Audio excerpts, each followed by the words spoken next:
Have you ever felt that quiet sting when someone looks through you, talks over you, or treats your presence like it doesn't matter? It's not the loud insults that cut deepest, but the small cracks in your dignity that no one sees. The Stoics knew this pain well. They learned that respect isn't demanded, it's earned in silence. Stay, let's uncover how.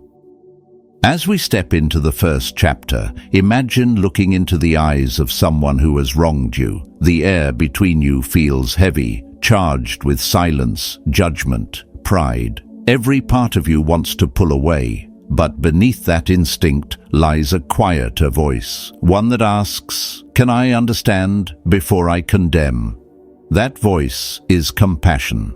Not the soft kind the world mistakes for weakness, but the stoic kind, born from strength, discipline, and mastery of the self. In Stoic philosophy, compassion is wisdom in action. It's the courage to see suffering not with pity, but with clarity. It's the ability to stand in front of another's flaws and say, "I've stumbled too." Marcus Aurelius once wrote, "Whenever you are about to find fault with someone, ask yourself, what fault of mine most nearly resembles the one I am about to criticize?" Those words strip pride of its disguise. They remind us that judgment is easy, understanding takes power. Compassion begins with the self. You cannot give peace while fighting a war inside, so start there. Forgive your own imperfections, not as excuses, but as lessons. The Stoics didn't believe in self-pity. They believed in improvement. When you accept your flaws honestly without despair, you unlock the strength to forgive others without arrogance. And that's where compassion becomes unshakable, when it stops being an act and becomes a way of being. Imagine two people arguing. One raises his voice, driven by emotion, desperate to be right. The other listens, calm, patient, unwavering. The first may win the noise, but the second wins the moment. True compassion isn't about surrender. It's about control over ego, over impulse, over the storm within. That control radiates strength, a presence that commands respect without demanding it. Epictetus taught, "It's not what happens to you, but how you react to it that matters." Compassion, then, is a reaction refined by reason. When others act in anger, you respond with understanding. When they strike with words, you answer with silence or calm truth. This isn't passivity, it's precision. To act, not react. To guide, not be dragged. And compassion isn't just a feeling, it's motion. A word of encouragement when someone falters. A patient ear when others rush to speak. A simple act of generosity that ripples far beyond the moment. These small, deliberate gestures create invisible currents of respect. Because in a world ruled by pride, kindness is rebellion.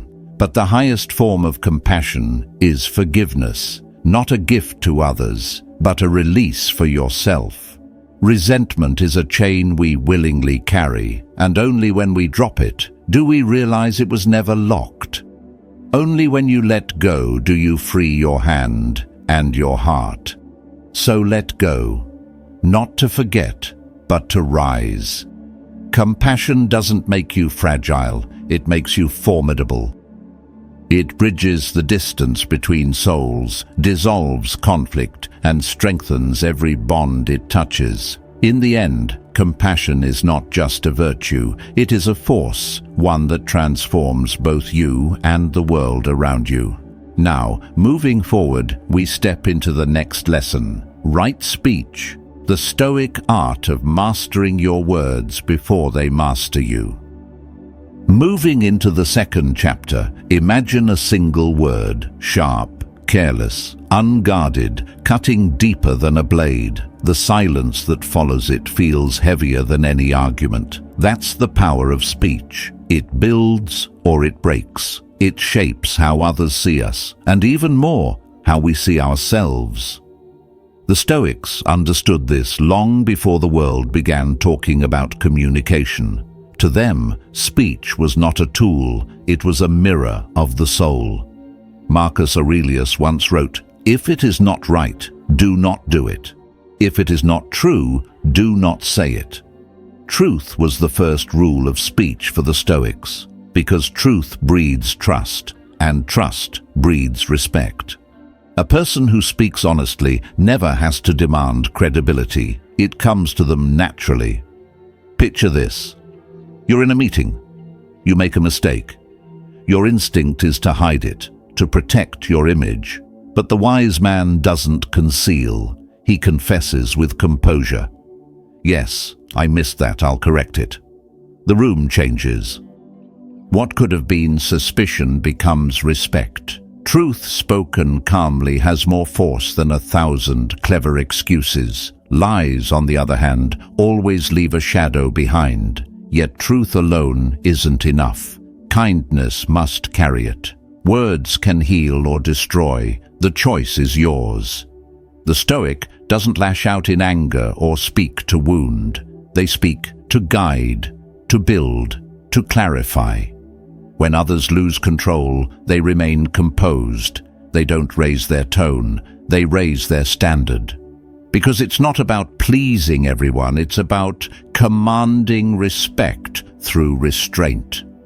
Seneca wrote, "Speech is the mirror of the mind. If your words are sharp, your thoughts are turbulent.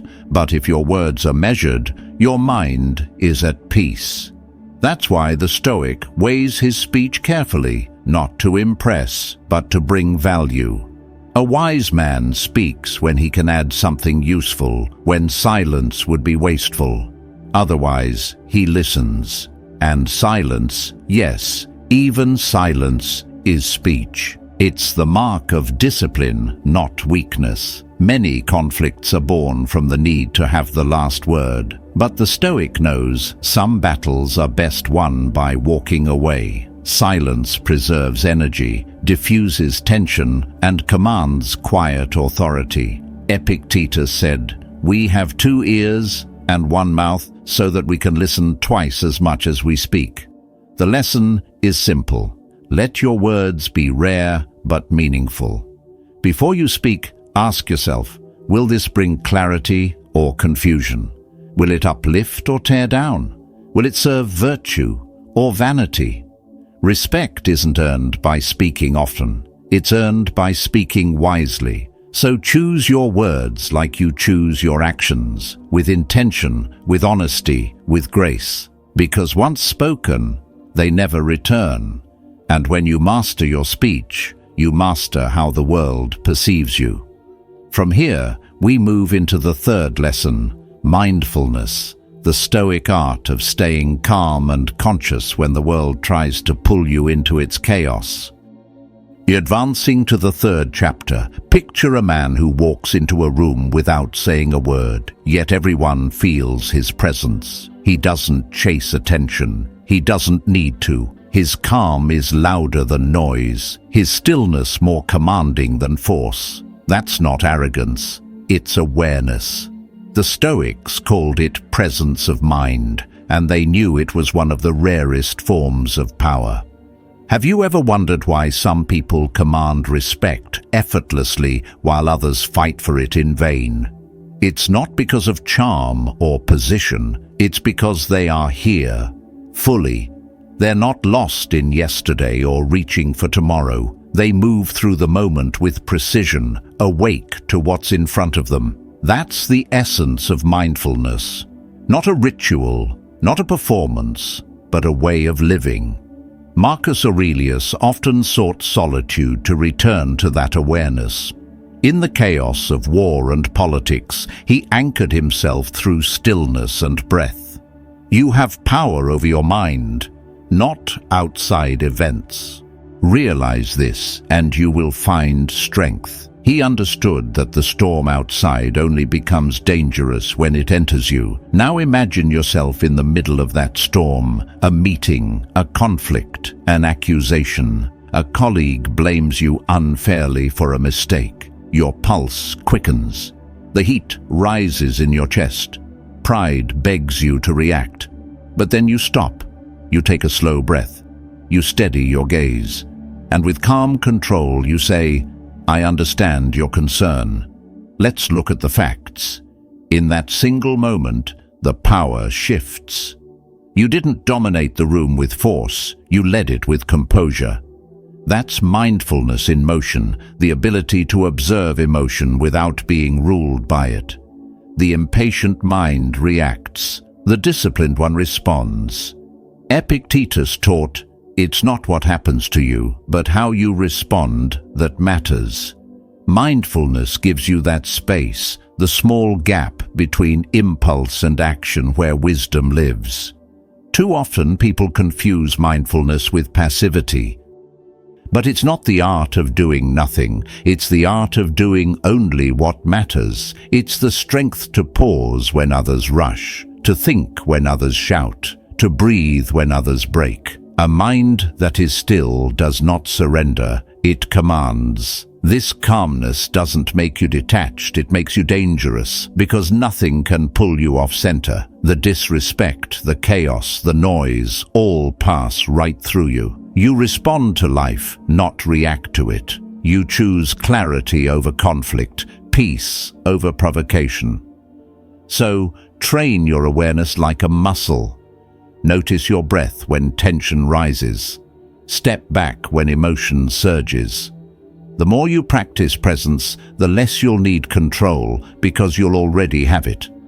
In the end, mindfulness is not about escaping the world. It's about mastering yourself within it.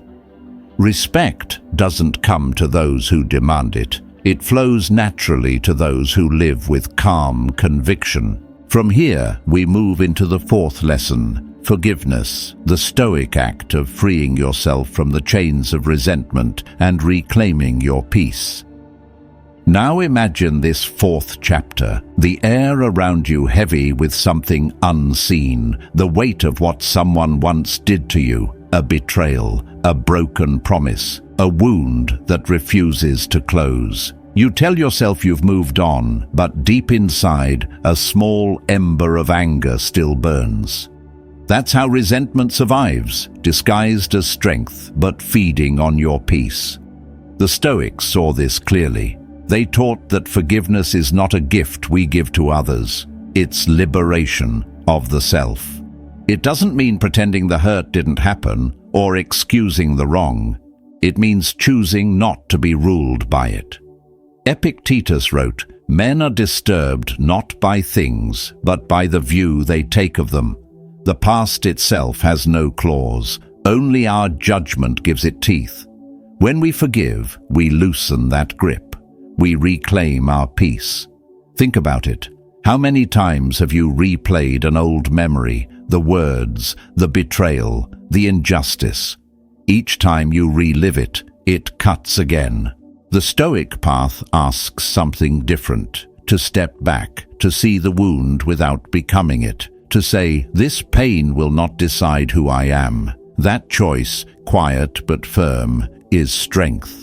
But there's another layer even harder to face, forgiving yourself. We are often harsher on ourselves than we are on anyone else. We carry guilt, regret, shame, and replay every mistake as if punishment could rewrite the past. The Stoics rejected that illusion. Marcus Aurelius reminded himself, "When you arise in the morning, think of what a precious privilege it is to be alive. Every day you wake, you are offered a clean slate, not to forget, but to refine. Mistakes are not failures, they're lessons paid for with experience. To accept them without bitterness is the beginning of wisdom." History offers countless examples, but one stands out like a flame in the dark. A man imprisoned for nearly 3 decades who walked out without hate. He understood what the Stoics meant by freedom. His captors confined his body, but not his mind. By forgiving, he broke the only chains that mattered. His peace became power, his mercy, his strength. Forgiveness is not weakness, it's mastery. Mastery over the past, over emotion, over the impulse for revenge. It demands courage, the kind of courage that looks pain in the eye and says, "You will not define me." Seneca wrote, "No man is more unhappy than he who never faces adversity, for he is not permitted to prove himself." Forgiveness is that proof. It transforms bitterness into clarity, anger into energy, suffering into strength. So, let it go. Not for them, for you. Because the moment you release resentment, you stop being a prisoner of what's already over. You stand lighter, freer, untouchable. From here, we move into the fifth lesson, non-attachment, the Stoic art of walking through the world with open hands, holding everything, yet clinging to nothing. At this stage, imagine standing in the middle of a storm, not one of wind and rain, but of expectations, noise and opinions. Everyone is rushing, reaching, grasping, and yet you remain still, calm, unmoved. That's the essence of non-attachment, the quiet strength of one who no longer needs the world to agree in order to stand tall. What if the secret to never being disrespected has nothing to do with changing others, and everything to do with changing how you see? The Stoics taught that true power begins where attachment ends. When you stop clinging to outcomes, possessions, or approval, you become untouchable. Let's begin with outcomes. You give your all to something, a project, a dream, a relationship, and it fails. The world tells you to despair, but a Stoic looks at failure and sees only feedback. Marcus Aurelius wrote, "The art of living is more like wrestling than dancing. Life will push, strike, and throw you off balance. If you depend on smooth rhythms, you'll fall.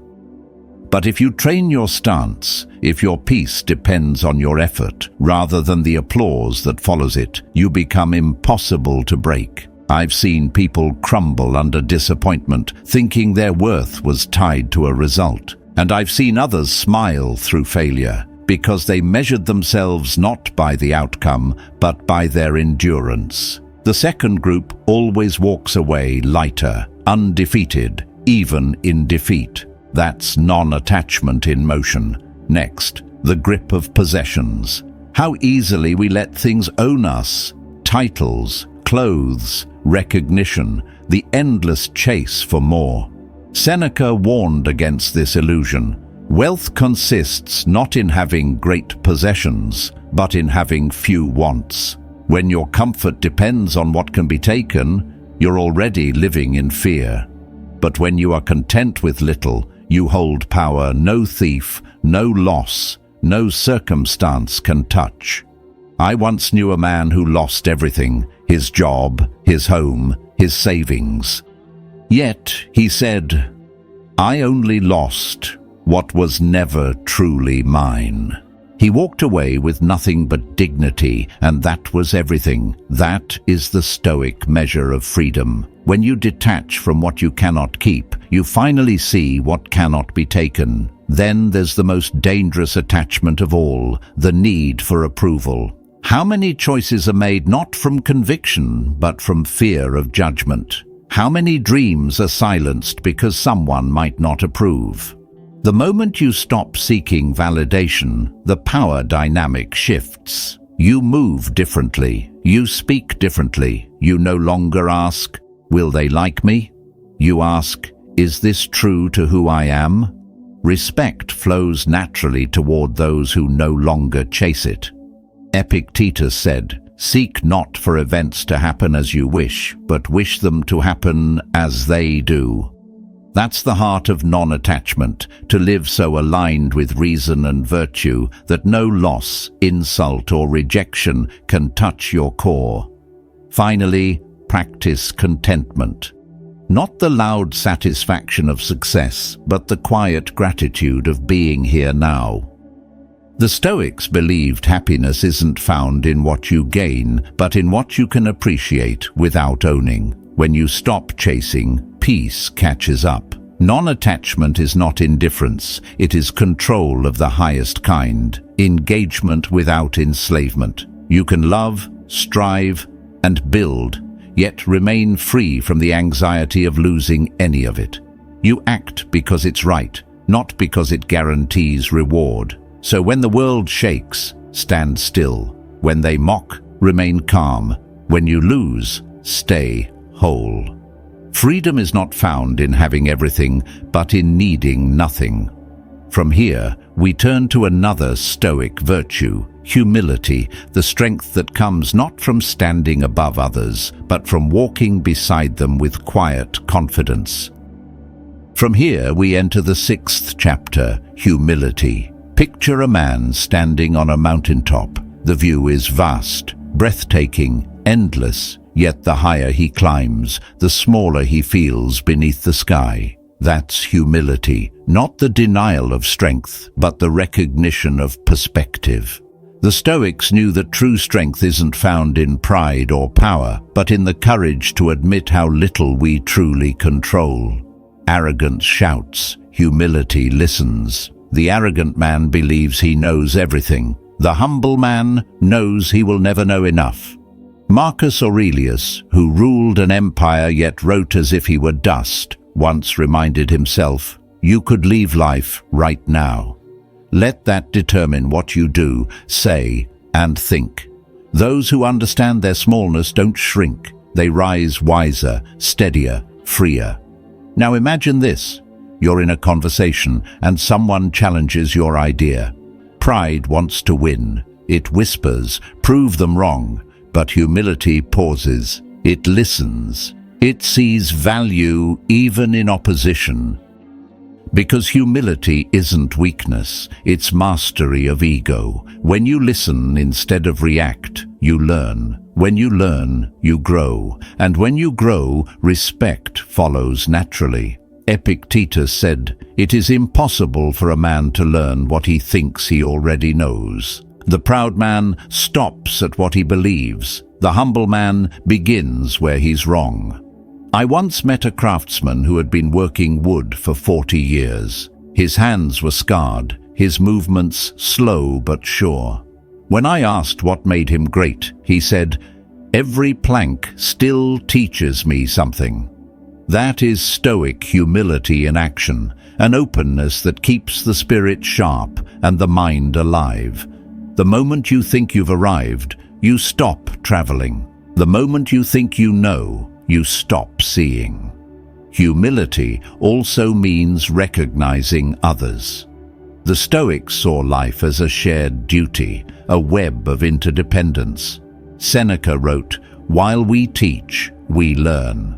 Respect flows in both directions. When you acknowledge the effort of others, the colleague who stayed late, the friend who listened, the stranger who tried, you remind them that they matter.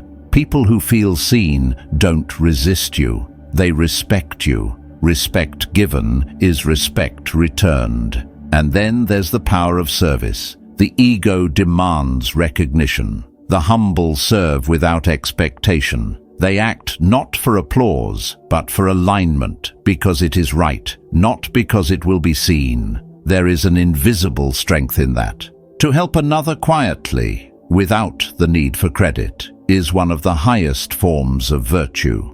The Stoics believed that service anchors the soul. It keeps us human in a world obsessed with hierarchy. Think of how water behaves, soft, yielding, always seeking the lowest place. Yet over time, it shapes mountains. That's humility. It moves quietly but transforms everything it touches. The proud might rise fast, but the humble endure. Pride builds walls. Humility builds bridges. In every collaboration, humility turns competition into harmony. The proud man wants to dominate. The wise man wants to contribute. Teams built on pride collapse under ego. Teams built on humility rise together. The humble don't need to lead from the front. They lead by example. Humility is not about lowering yourself. It's about rising above ego. It gives you freedom from the exhausting need to prove, to perform, to be admired. When you no longer need to be above others, you begin to stand among them, grounded, real, respected. So walk through life with your head high, but your heart bowed. Listen more than you speak. Learn from those the world overlooks. Help without being seen. That's how a Stoic moves through the world. Light in presence, heavy in substance. And now we turn to the next lesson, patience, the silent endurance that transforms frustration into strength and turns time itself into your ally. Entering the 7th chapter, picture a man standing still while the world rushes past him. Every face around him burns with impatience, tapping feet, rolling eyes, restless sighs. They want everything now, results, recognition, resolution. But he waits, calm, steady, unmoved. That stillness is not weakness, it is command. That's the kind of patience the Stoics spoke of, not waiting idly, but enduring with power. Patience isn't about time, it's about control. The control to breathe when everything in you screams to react. The control to think when anger pushes you to strike. The control to let things unfold, not because you're passive, but because you understand that what grows too fast rarely grows strong. Seneca once wrote, "Difficulties strengthen the mind, as labor does the body." That's the essence of Stoic patience. Every obstacle is training, every delay is discipline. Now imagine this scene. You're in a meeting. Someone, maybe out of pride, maybe insecurity, calls you out publicly, unfairly. The old version of you would fire back. Sharp words, quick defense, anger rising to protect your pride. But you've changed. You inhale, you listen, you let the noise settle. Then, with quiet composure, you answer, "I understand your concern. Let's look at the facts." The room stills. You haven't surrendered, you've disarmed. That's the difference between reaction and response. The impatient person loses control. The patient one commands it. Patience is the armor that keeps you from being pierced by every slight and insult. Because most disrespect doesn't come from truth, it comes from turmoil. When you see that, you stop taking offense. You stop giving others the power to ruin your peace. Marcus Aurelius said, "The best revenge is not to be like your enemy. Patience is that revenge, elegant, silent, untouchable." But patience isn't only for conflict, it's for creation.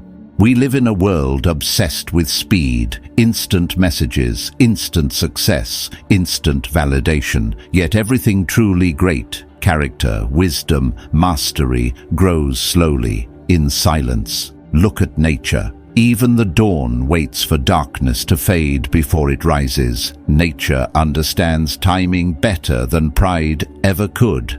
The Stoic learns from that rhythm. He knows that what is slow to grow is slow to fade.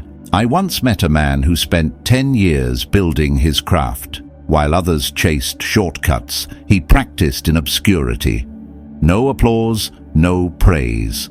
But when his time came, he was ready, not by luck, but by patience. That's what the impatient never see, the hidden strength in endurance. While they chase comfort, you build capacity. While they demand progress, you become progress. To practice patience is to refuse to be a slave to time. You no longer fight the clock, you walk beside it. Every delay becomes a lesson, every setback a refinement. The Stoic doesn't ask, "Why is this taking so long?" He asks, "What am I meant to learn while I wait?" That question alone changes everything. Patience also softens the heart. The one who endures learns understanding. The one who waits learns forgiveness. They stop holding grudges because they've seen how long true growth takes, in others and in themselves. The patient person doesn't demand perfection. They respect the process, so slow down. Not because you lack ambition, but because you respect the rhythm of reality. Don't rush to speak. Don't rush to succeed. Don't rush to heal. Everything that's meant for you arrives precisely when you are ready to hold it. Master patience, and you'll find yourself unshaken, respected not for how fast you move, but for how deeply you stand. Now imagine this 8th chapter, a world where people mistake kindness for softness, where gentleness is dismissed and compassion is misunderstood as surrender. Yet the Stoics knew the truth. Kindness is not the language of the weak, it is the weapon of the wise. It's not submission, it's command. Because the one who can remain calm in a cruel world wields a power that chaos cannot touch. Marcus Aurelius once wrote, "Waste no more time arguing about what a good man should be. Be one." That line cuts through the noise. Don't talk about virtue. Don't demand respect. Embody it. A kind person doesn't need to prove their strength. They demonstrate it quietly through consistency, composure, and self-mastery. When the world tests them, they don't resist with noise. They respond with grace, unbroken and unbothered. Picture a moment of disrespect. Someone mocks you, interrupts you, dismisses you. The ego flares. The instinct screams to strike. But then you pause. You smile, not out of fear, but understanding. You see their behavior for what it is, noise, and you choose not to join the orchestra. That's Stoic kindness. The power to control your response, to keep your dignity intact while others lose theirs. Kindness is more than what you give others. It's how you treat yourself. Many people can forgive a stranger, but never forgive themselves. They carry guilt like armor, punishing themselves for the mistakes they can't undo. But the Stoics remind us, the past is not a prison, it's a teacher. Self-compassion is not indulgence, it's clarity. You cannot live wisely while constantly wounding yourself for what's already done. Forgive the version of you that didn't yet know better. Only then can you rise stronger.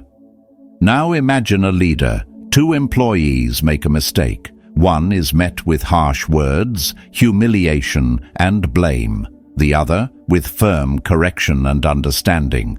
The second learns, improves, respects.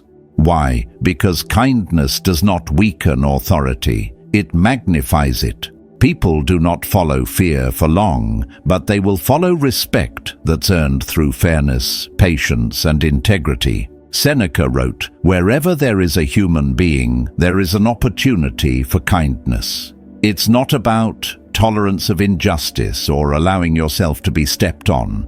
It's about choosing control over cruelty, reason over rage, virtue over vanity. The kind person does not turn the other cheek out of weakness. They simply refuse to let another's darkness extinguish their light. And here's the quiet secret. Kindness commands respect. It disarms hostility. It raises your presence without raising your voice. The one who can be kind and firm, understanding and resolute stands out in a world addicted to aggression. Kindness changes the air around you. It turns tension into trust. It shifts energy from pride to peace. It doesn't just change how others see you, it transforms who you become. More patient, more grounded, more unshakable. So be that person, the one who moves with grace in a world that thrives on noise, the one whose calm is louder than anger. Because kindness, when guided by wisdom, is not just a virtue, it's power in its purest form. From here, we arrive at the final lesson, gratitude, the quiet discipline that ties every Stoic virtue together and makes your strength unshakable. At this stage, imagine waking up one morning and realizing that everything you once took for granted, the light, the warmth, the quiet, was gone. Suddenly, you'd understand what gratitude truly means. The Stoics never waited for loss to teach them appreciation. They practiced it daily, not as emotion, but as discipline. Gratitude to them wasn't a passing feeling, it was armor for the soul. A grateful heart is an unshakable heart. When you train yourself to see value in what you already have, you become immune to what the world withholds. Marcus Aurelius reminded himself, "You have lived your life. Now take what's left and live it properly." These words cut deep. They tell us, stop waiting for perfect conditions. Stop measuring your life by what's missing. What you already hold, this breath, this moment, this lesson, is enough to begin again. Gratitude is not about ignoring hardship. It's about seeing clearly through it. The Stoic doesn't pretend pain doesn't exist. He simply refuses to let it define the whole picture. Even in the storm, there's still light, a friend's loyalty, a lesson learned, the strength to endure. Every difficulty hides a gift if you choose to look. I once met a man who kept a small notebook, worn, torn, nothing special. Every night he wrote 3 things he was thankful for. Some days his entries were grand, success, health, love. Other days they were small, a stranger's smile, a good meal, the sound of rain. But he told me, "The days I feel poorest are the days I write most." That is the Stoic practice of gratitude, not waiting to feel good to give thanks, but using thanks to find what's still good. Seneca taught, "He is a wise man who does not grieve for what he has not, but rejoices for what he has." Gratitude shifts your vision from scarcity to sufficiency. It doesn't erase pain, but it balances it with perspective. When you count what remains instead of what's lost, you reclaim your peace, and peace, in Stoicism, is the foundation of strength. Gratitude also extends beyond reflection. It demands expression. A sincere word of appreciation carries power. Saying thank you to a colleague, acknowledging someone's effort, or recognizing another's kindness changes more than the moment. It changes the tone of every relationship. Even in disagreement, gratitude softens conflict. It reminds both sides that respect still lives beneath tension, and gratitude shapes how we live, consuming less, valuing more. The Stoic doesn't hoard wealth. He hoards meaning. He finds richness not in possession, but in perspective. When you stop chasing what's next and start honoring what is, you move through life lighter, freer, untouchable. In gratitude, we find peace. In peace, we find strength. And from that strength comes a quiet confidence that no disrespect, no loss, no misfortune can shake. Gratitude turns survival into serenity, and that, the Stoics would say, is the truest form of wealth. From here, let this final lesson settle within you, not as an ending, but as a reminder. When you master gratitude, you no longer seek respect, you embody it. You've just walked through 9 timeless Stoic lessons that shape quiet strength and command natural respect. Which one spoke to you most deeply? Share it below with the words "inner power." Stay patient, stay grounded, and I'll meet you in the next reflection.